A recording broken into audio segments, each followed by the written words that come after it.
Transmitting from the Mojave Wilderness in Joshua Tree, California, now is the time for Desert Oracle Radio, the voice of the desert. Night has fallen on the desert.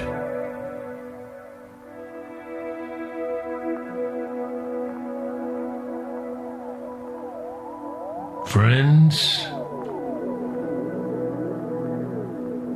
do you have the feeling lately that it's all going to hell?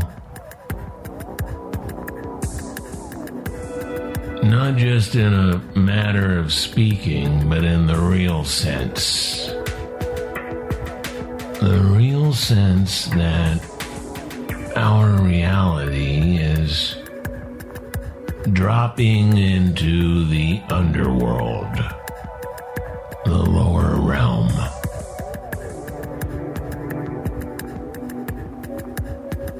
The very real sense that the shaky reality we call the real world is entirely within the devil's sway.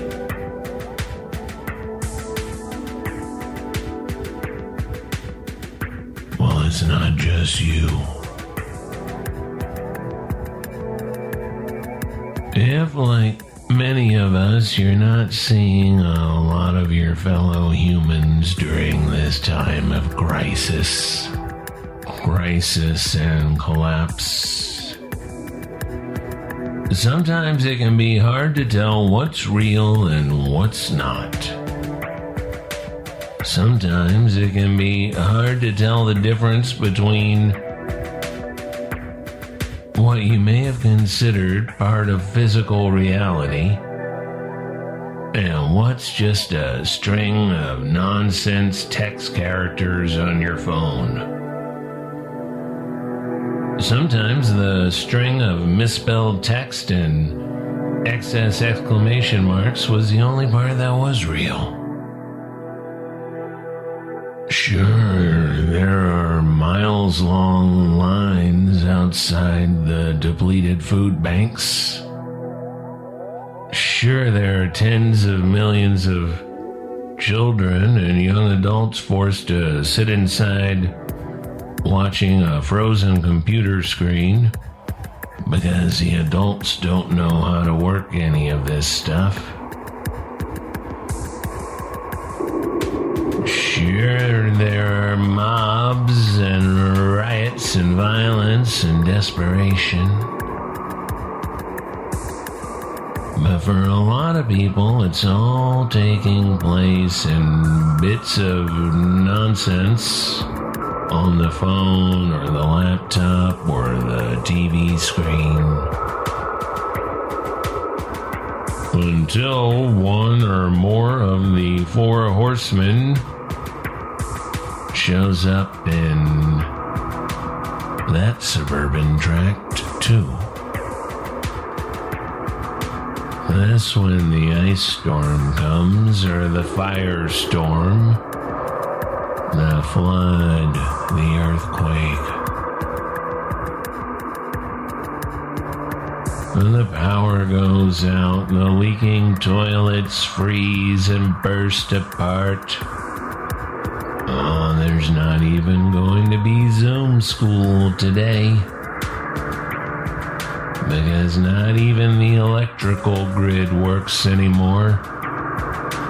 The hurricanes barrel in and the water's 4 feet high and rising.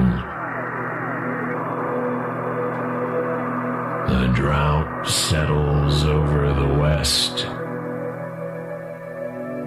And the taps run dry.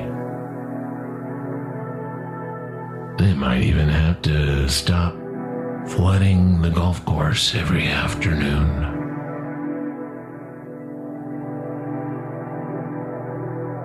Taking a slow and sort of uninspired walk through some boulders and Joshua trees. The dog and I both heard the coyotes start up they're singing. And the dog was real excited and making a circle around me, a magic circle of protection, I guess. I just stood there listening for a while. And I thought, you know what? Come and get me. Eat me if you have to. If those are the rules, and the rules can't be bent. But maybe I could just sort of join up. Work the night shift with the Coyote family. Oh, the fun and adventure. Just about the only souls having any fun around here lately. The Coyotes and the Ravens. Everybody else is nervous and depressed and maybe about to go extra violent. But you listen to the Coyotes and there it is. That's life. Not life according to what the people say, but life as it was once lived by all of us. Hunting, exploring, socializing, singing at nightfall. A life of romance and adventure and beauty.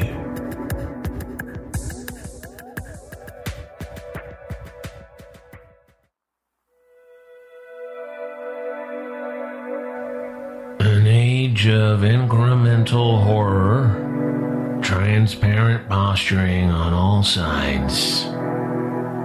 The last wide wave of humanity splayed out before the blessed coming of the population reversal. The crisis continues, nothing ever happens. Over the past year of global incompetence and easy pickings by a handful of billionaires who are to the last simple-minded, basic morons who were born to easy living and learned exactly one thing from it. Nobody's in charge, so why not take it all? Dumb mobs doing a stunt here or there, the everyday of the decade past. It finally became the whole of human discourse, the entire spectrum of communication and public thought.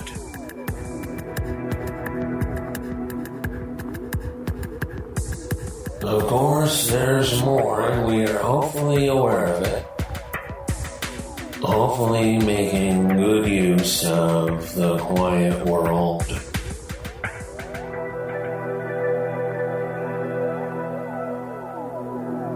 Sometimes I'll hear from somebody online,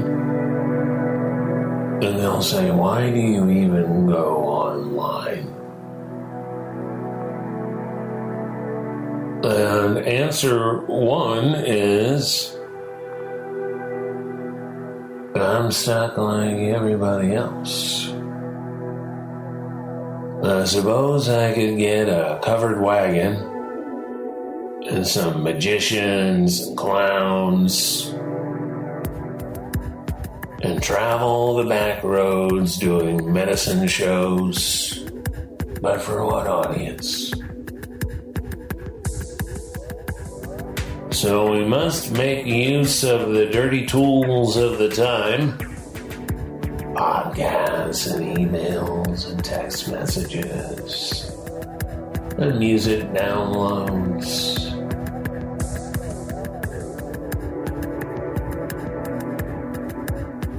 But oh, the email is bad, isn't it? Has there ever been anything so deflating to the soul, to the will to live? out of habit, you turn on the machine and you check the email. Thank you for your payment. Your payment is due in 7 days. Your new insurance cards are enclosed. Were you satisfied with your car service? We appreciate your 5-star review. And then mixed amongst the robomail, some bespoke scams and insults and domestic problems. The usual.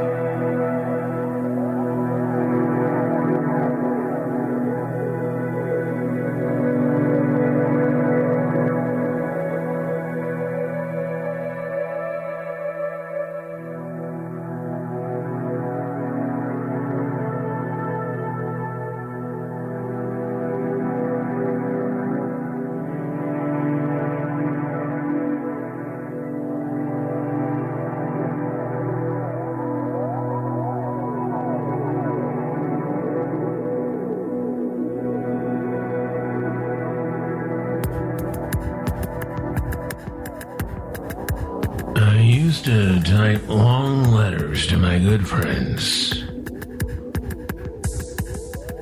whether by stamp and airmail or using the early email systems.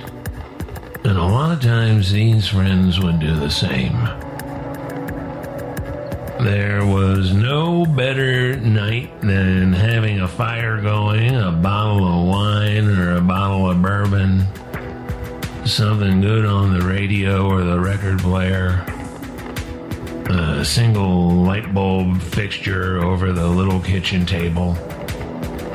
Tap, tap, tap, and when you hear me typing, that means I'm having fun. Finally, books open all around, the windows cracked to the quiet night outside. Eventually, I don't know when and I don't know who is to blame, maybe nobody. But eventually those long romantic emails and international letters came to an end. I still make the effort now and again, but the replies are few and terse and uninspired.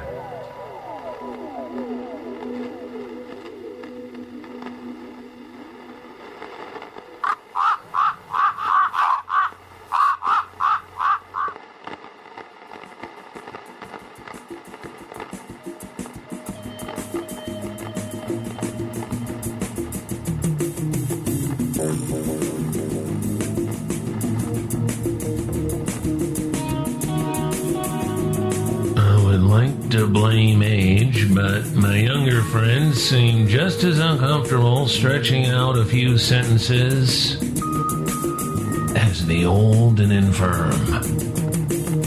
Maybe more so. A talented journalist friend of mine, they do exist, not even 30 years old, told me once by text message that he was intimidated by a blank screen. And so he did not write letters, although he had much to say and much on his mind. We are in an age when the word has faded. Some of us believe it will rise again, but probably in the spoken way first.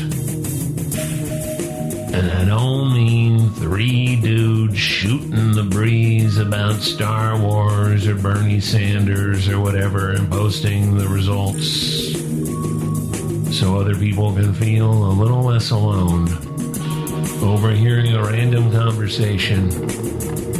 That is useful in these times, but nobody's pretending it's a story, a tale, a philosophical monologue, etc.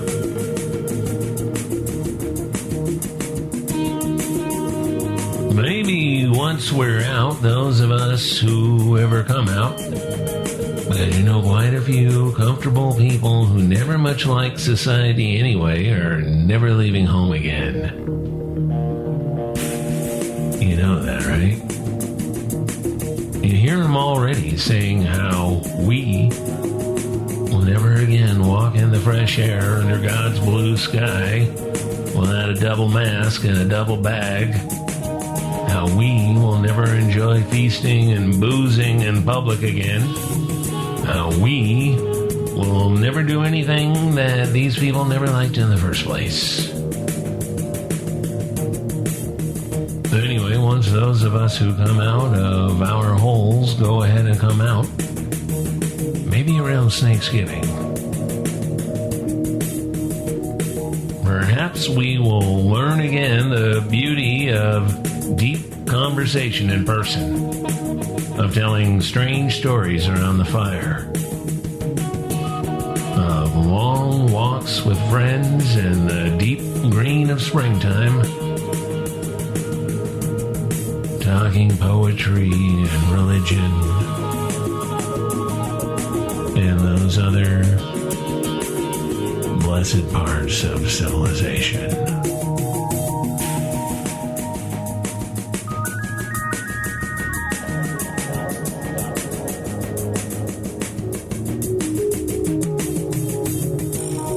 You know, Ken, it's kind of like synchronicity, you know? It's not the Grammy-winning album from 1983 that brought the Police to mainstream acceptance. I'm not talking about that. I'm talking about synchronicity. The idea, the Carl Jungian idea of events happening, synchronized around the world, things that would normally you would think would not have any connection at all, occur at the same times and reinforce each other to, I don't know enough about synchronicity to really go on this thing.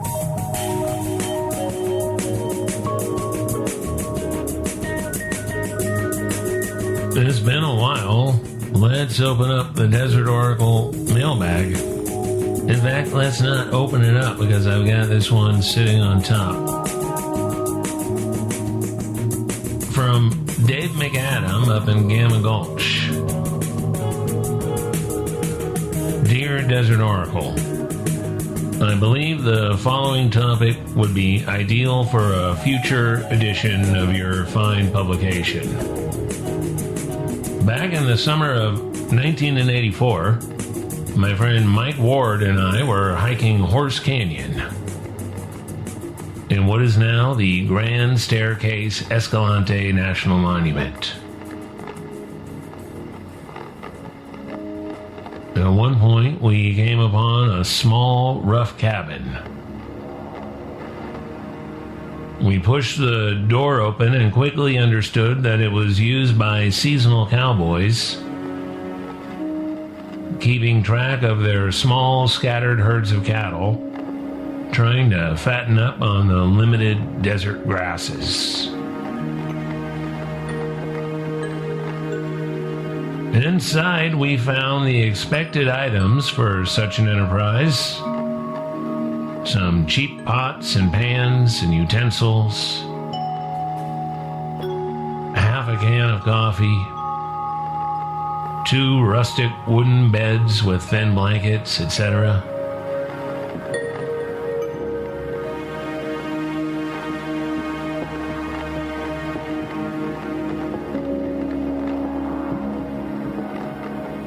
One item we did not expect to find is displayed by Mike in the attached photos. A large paper grocery sack that had been carefully modified for something other than hauling food. Neatly drawn on the bag were the key features of a woman's head: eyes with big eyelashes and eyebrows, a little nose, and more prominently, a large ruby red mouth. We noticed immediately that the mouth had been cut out, and at the bottom of the bag appeared the name Martha. Listen, Dave, this is a family program. I think I've mentioned to you once or twice. under the strict rules of the federal, whatever they call it, that only non-elected members of the government have to follow, so I'm in that category. So I'm going to have to end your letter there. Thanks for sending in your story and for sending in these terrible, terrible pictures.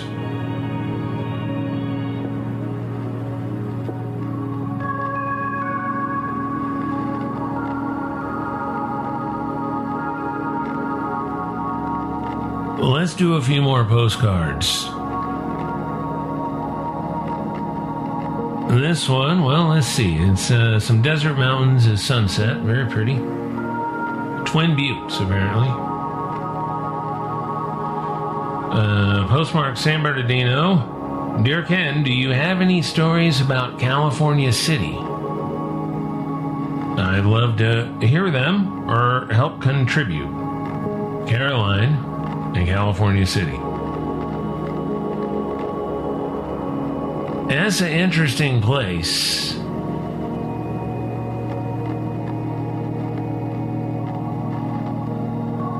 There's a good podcast that is dedicated to that subject. It's called California City. You can just get it wherever you get a podcast. It's finished now, but it goes into the whole history.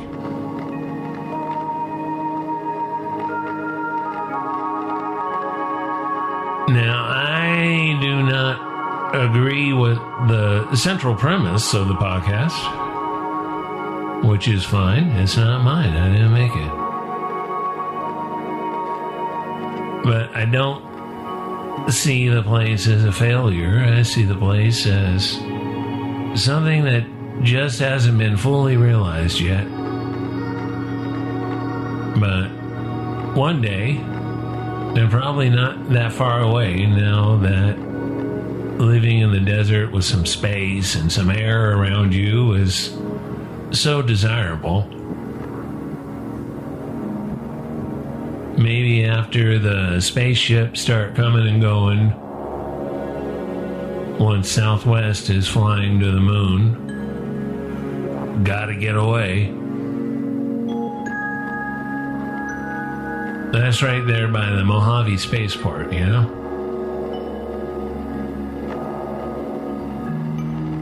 Some interesting California trivia from the early golden days of California City is that the original captain of the Starship Enterprise in the pilot episode of the TV show Star Trek in the 1960s, Captain Pike, I believe. Well, according to his fictional biography, he was from Mojave, California.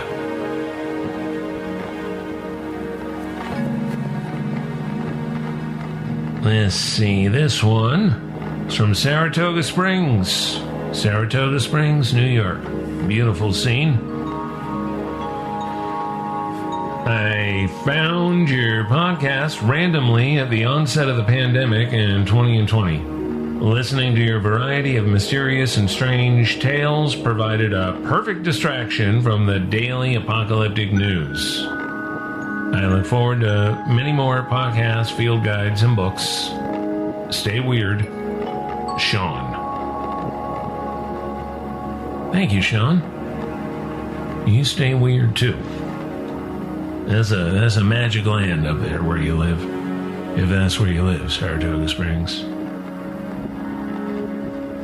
And then season's greetings from the California Desert Studies Consortium. Have a safe and happy holidays from the Desert Studies Center as Isaacs.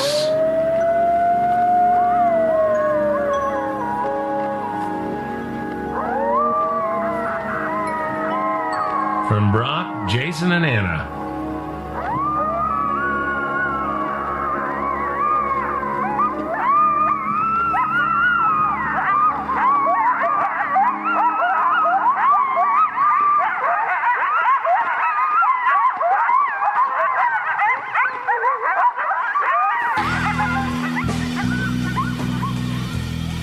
Zizix. I love Zizix. In fact, from Amboy to Zizix and across the Great Mojave Wilderness, you've been listening to Desert Oracle Radio. We broadcast from Joshua Tree, gateway to the Great Mojave Wilderness, as I call it. On KCDZ 107.7 FM, Friday nights at 10 p.m. At various times on our makeshift network of participating community radio stations from coast to coast. If you work at or volunteer at a community radio station, did you know you can have Desert Oracle Radio on that station? Write us at radio@desertoracle.com. And wherever you are, we're on your podcast player, Desert Oracle Radio. I am required to mention that our hardcover book, Desert Oracle Volume 1, is available everywhere online. I mean, you can order it from Walmart. Isn't that an outrage? And you can find it on the shelves of many fine bookstores. So if you're lucky enough to have a local bookshop, why not drop by and give them your business? Soundscapes on tonight's show composed and performed by Joshua Tree's own RedBlueBlackSilver. And you can find a lot more of this sort of thing by visiting RedBlueBlackSilver on the internet, while such things are still allowed. Thanks, as always, to our friends who support this show on Patreon. That's patreon.com/Desert Oracle.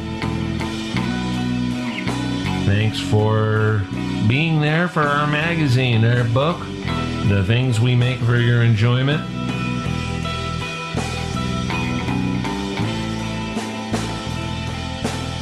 I know is colder than a witch's internal parts in much of the country right now, but it's getting nice in the Mojave, you know? So hang in there. Green shoots are appearing in reality. Thanks for spending some time with us. Good night from the voice of the desert.